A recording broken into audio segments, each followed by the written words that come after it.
நம்மோடு கல்வியாளர் காயத்ரி அவர்கள் இணைகிறார். வணக்கம் காயத்ரி அம்மா. அம்மா ஒரு பெண்ணாக ஒரு கல்வியாளர் நீங்கள்.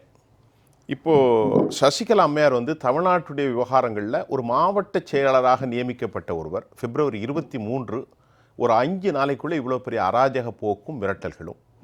மூத்த பத்திரிகையாளர் தோழர் பாக்கி அவர்களும் பொன்வில்சன் ஐயா அவர்களும் தமிழ்நாட்டுடைய சட்ட ஒழுங்குகள் குறித்து ரொம்ப வேதனையோடு பல கவிதைகளை பகிர்ந்து கொண்டாங்க. இப்போ பெண்கள் விவகாரத்தில் அண்ணா யூனிவர்சிட்டியிலேருந்து இன்னும் நிறைய உதாரணங்களை அடுக்கலாம். நீங்கள் இதை எப்படி பார்க்கிறீர்கள்? இந்த போக்கு நிலை எந்த எல்லையை தொடும்? காயத்ரி அம்மா. இந்த ஆட்சி முழுக்க முழுக்க விளம்பரத்துக்கு கொடுக்கிற இம்பார்ட்டன்ஸ் செயல்பாடுகள்ல இல்ல அப்படின்னு என்னால அறுதிட்டு சொல்ல முடியும், எவிடன்ஸோட சொல்ல முடியும். நீங்க பார்த்திருப்பீங்க, இந்த அப்பான்னு சொல்லிட்டு இப்போ 2 நாட்களுக்கு முன்னாடி ஒரு செயலி வெளியிட்டாங்க. இவர்கள் தான் தமிழை இந்த நாட்டில் உயர்த்தி பிடிப்பவர்கள்.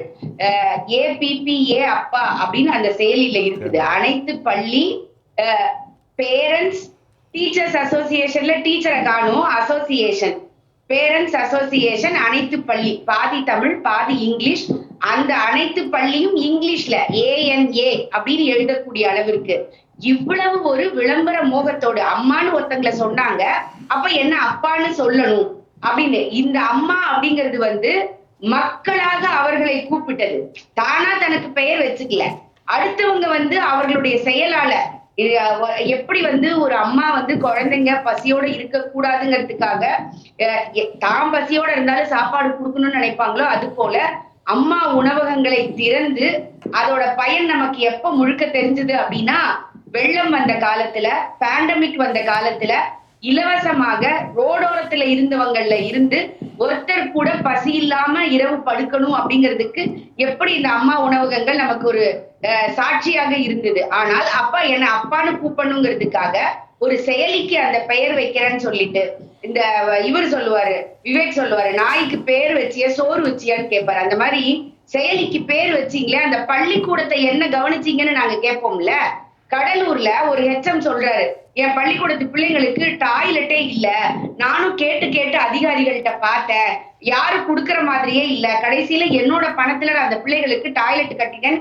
இன்னைக்கு பேப்பர்ல நீங்க அந்த செய்தியை பார்த்திருப்பீங்க.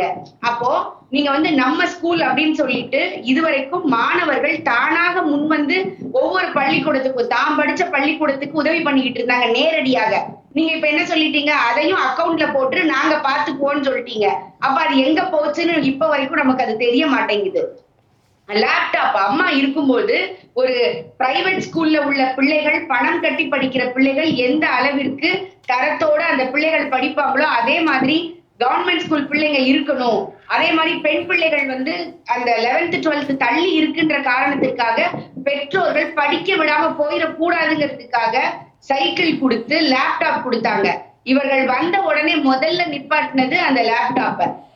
இன்னைக்கு வரைக்கும் அதுக்கு என்ன காரணம் சொன்னாங்க, நாங்க டேப் கொடுக்க போறோம், அதனால நாங்க இதை நிப்பாட்டி வச்சிருக்கோம்னு.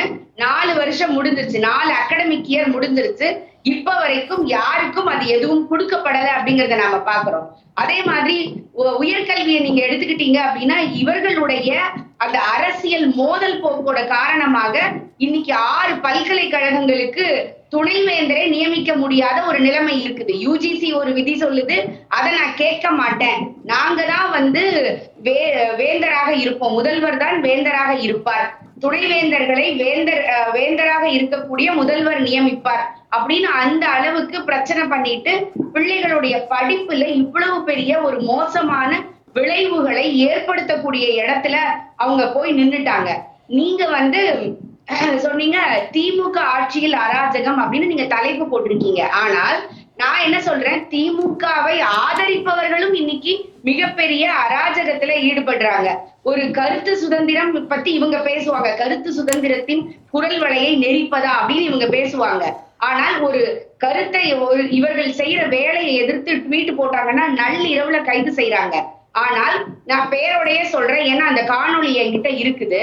நக்கீரன் பிரகாஷ் அப்படிங்கிறவர் ஒரு யூடியூபுக்கு வீடியோ கொடுத்திருக்கிறார். என்னைக்கு மகா சிவராத்திரி இந்துக்கள் புனிதமாக கருதக்கூடிய அந்த முழு இரவு விழித்துட்டு இருக்கக்கூடிய வேலையை பத்தி அவர் சொல்றாரு.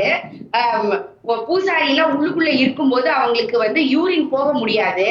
அதனால அதை அடிச்சு வந்து தீர்த்தமா பலருக்கு குடுக்குறாங்க. அந்த தீர்த்தத்தை குடிச்சு கண்ணுல ஒத்தி தலையில தடவிக்கிறாங்க. இதுதான் நிலைமையாக இருக்குன்னு எவ்வளவு கேவலமாக பெரும்பான்மையாக இருக்கக்கூடிய இந்துக்கள் இருக்கக்கூடிய இடத்துல அவர்களுடைய மனதை, அவர்களுடைய மத நம்பிக்கையை புண்படுத்தியிருக்காங்க. இன்னி வரைக்கும் இவங்க ஏதாவது ஒரு நடவடிக்கை எடுத்திருக்கிறாங்களா?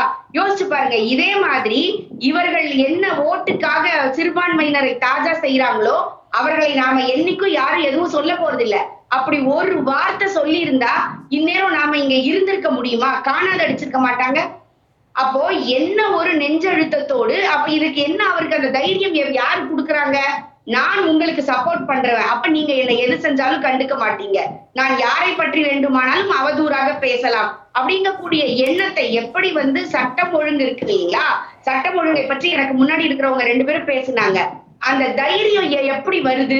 இவர்கள் எந்த தண்டனையும் பெரிய அளவுக்கு கொடுக்க மாட்டாங்கன்ற தைரியத்தினால தானே இதை செய்யறாங்க. உங்களுடைய தொலைக்காட்சியிலேயே நீங்க போட்டிருந்தீங்க 36 மணி நேரத்துல 18 பாலியல் வன்கொடுமைகள் அந்த சீண்டல்கள் நடந்திருக்குது. அதுல 4 பெரிய பெண்கள் 14 குழந்தைகள் அப்படி சிறுமிகள் அப்படின்னு நீங்க வந்து செய்தி போட்டிருந்தீங்க. யோசிச்சு பாருங்க. இன்னைக்கு கல்வியை பத்தி இவங்க பேசுவாங்க.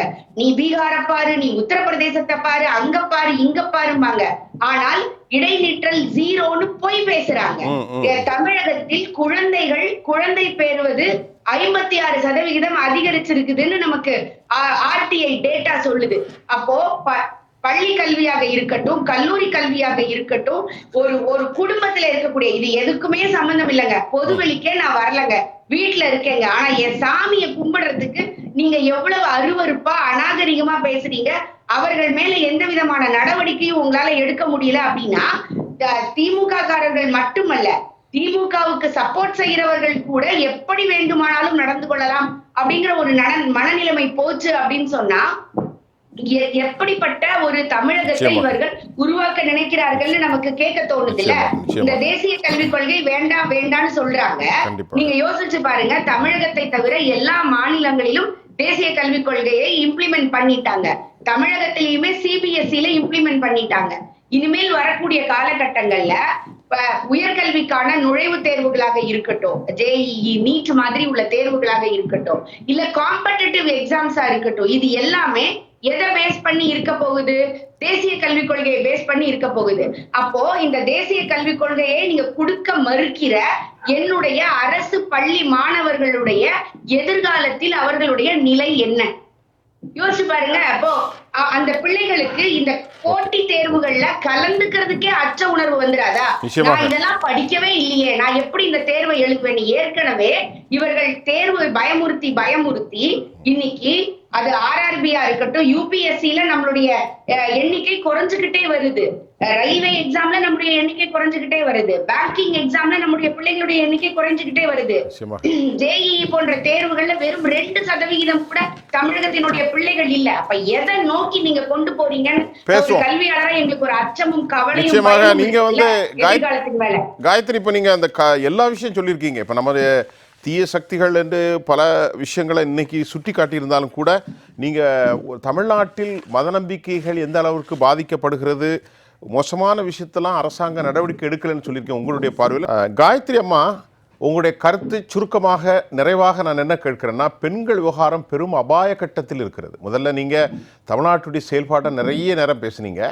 இப்போ இந்த பெண்களுடைய விவகாரத்தில் ஒரு பெண்ணிய ஆர்வலராக, ஒரு குடும்ப தலைவியாக, ஒரு டீச்சராக, ஒரு கல்வியாளராக உங்களுடைய நிறைவு கருத்து. அதாவது திரும்பவும் பெண்களை வந்து படிக்க வைக்க வேண்டாம், அந்த பிள்ளைகள் எப்ப வந்து வயதுக்கு வராங்களோ அவங்க கல்யாணம் பண்ணி கொடுத்துட்டா என்னுடைய பொறுப்பு முடிஞ்சிரும் அப்படின்னு சொல்லிட்டு பெற்றோர்கள் நினைக்கக்கூடிய அளவிற்கு இன்னைக்கு வந்து ரொம்ப வேதனையா இருக்குது. இவர்கள் எல்லாம் என்ன சொல்றாங்க அப்படின்னா, இப்பயும் அந்த மாநிலத்தை பாருங்க, அங்க கூட இங்க கம்மியா தானே இருக்குது அப்படின்றாங்க. அப்படி இல்ல. நீங்க நம்முடைய மாநிலத்திலேயே இதற்கு முந்தி 5 ஆண்டுகளுக்கு முந்தி இங்க சட்டம் ஒழுங்கு எப்படி இருந்தது, இந்த மாதிரி உள்ள வன்கொடுமைகள், பாலியல் துன்புறுத்தல்கள் எந்த அளவுக்கு இருந்தது, இன்னைக்கு எந்த அளவுக்கு அதிகரிச்சிருக்குது, அப்படி நீங்க உங்களுக்குள்ளாரையே கம்பேர் பண்ணி பார்த்தாலே உங்களுக்கு தெரியும் எவ்வளவு சதவிகிதம் இது அதிகரிச்சிருக்குது அப்படின்னு சொல்லிட்டு. ரொம்ப கஷ்டப்பட்டு இன்னைக்கு பெண்கள் வெளியில வந்திருக்கிறோம். ஆனால் இவர்கள் இந்த சட்டம் ஒழுங்கு இருக்கக்கூடிய பிரச்சனையினால திரும்பவும் பழைய நிலைமைக்கு தள்ளிடுவாங்க. இந்த நிலைமை மாறணும் அப்படின்னா அடுத்த 10-15 வருஷங்கள் ஆகும். அதுதான் எங்களுக்கு ரொம்ப மிகப்பெரிய பயமாக இருக்குது. ஏன்னா நம்ம நாடு சுதந்திரம் பெற்று 75 வருஷத்துல 60 வருஷம் மிக பின்தங்கிய நிலைமையில இருந்த உத்தரப்பிரதேசம் இன்னைக்கு நமக்கு போட்டியா வருது. நீங்க மெடிக்கல் சீட்ல பாத்தீங்கன்னா இன்னைக்கு அவங்க நம்பர் 1, மகாராஷ்டிரா நம்பர் 2, நம்ம நம்பர் 3ல வந்துட்டோம். அது உற்பத்தியில இருந்து கல்வி வளர்ச்சி விகிதம், அதாவது இன்னைக்கும் நாம வளர்ந்து இருக்கிறோம். ஆனால் அந்த வளர்கின்ற விகிதம் இருக்குல்ல, அது அங்க ரொம்ப அதிகமாக இருக்குது அப்படின்னு சொல்றாங்க. அதே மாதிரி பீகாரை எப்போதும் சொல்லுவாங்க, பின்தங்கிய மாநிலம்னா பீகார பாருன்னு இவங்க சொல்லிக்கிட்டே இருப்பாங்க. அந்த பீகார்ல பாருங்க, அங்கிருந்து வந்த ஸ்ட்ராட்டஜிஸ்ட் இங்க இருக்கக்கூடிய மக்களை ஒரு கட்சியை ஜெயிக்க வைக்கிறாரு. ஆனா அவரோட கட்சியை அவரோட மாநிலத்துல அவரால் ஜெயிக்க வைக்க முடியல. இதுல இருந்து என்ன தெரியுதுன்னா, பின்தங்கிய மக்களாக இருந்தால் கூட என்னுடைய மாநிலத்திற்கு என்னது நலன் அப்படின்னு புரியக்கூடிய இடத்துல அவங்க இருக்காங்க.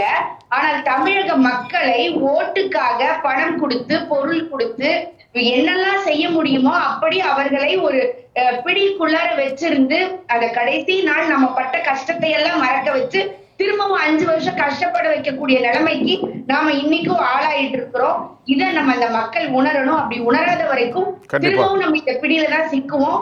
பெண்களுக்கு ரொம்ப ரொம்ப யோசனையோட இருக்கணும். அவங்க நம்ம மட்டும் இல்ல, நம்முடைய பிள்ளைகள், நம்முடைய சந்ததிகள் நல்ல வாழணும் அப்படின்னா நல்ல என்விரான்மெண்ட் இருக்கணும். அது மிகப்பெரிய அச்சத்துக்கும் கேள்விக்கும் உள்ளாயிருக்குது. அதற்கு இவர்கள் கவனம் கொடுத்து அதை ஓட்டு போடும்போது ஞாபகம் வச்சிருக்கணும். சிறப்பு.